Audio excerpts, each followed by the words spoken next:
დედაქალაქის მერმა კახაკალაძე მის მოადგილეებთან ერთად ლილოს დასახლებაში მოწყობილი რეკრეაციული სივრცე დაათვალიერა. თბილისის მერიის ინფორმაციით სამუშაოების შედეგად, რომელიც 9000 კვადრატულ მეტრ ფართობზე განხორციელდა, მოეწყო შესაბამისი ინფრასტრუქტურა. დაირგო 1846 ძირის სხვადასხვა სახეობის ნერგი. 6152 კვადრატულ მეტრ ფართობზე დაითესა ბალახი. დედაქალაქის მერის განცხადებით, დასახლებაში რამდენიმე წლის წინ საცურაო აუზიც აშენდა, რომლითაც აქტიურად სარგებლობს ადგილობრივი მოსახლეობა. სამგორის რაიონში, კონკრეტულად ლილოს დასახლებაში, ახალი პარკი გაიხსნა. მე მახსოვს პირველად, როდესაც მოვედი აქ თუ რა მდგომარეობა იყო აღნიშნულ ტერიტორიაზე. მას შემდეგ რაც ჩატარდა შესაბამისი სამუშაოები, აღნიშნული სივრცე ყველანაირად მოწესრიგებულია.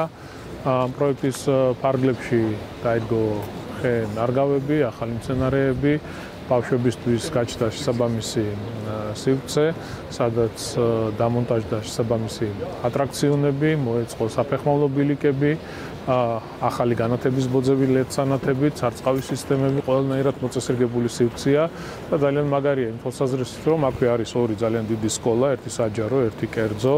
ჩვენ რამდენიმე წლის წინ აქ დავამთავრეთ ასევე საცურაო აუზის პროექტი.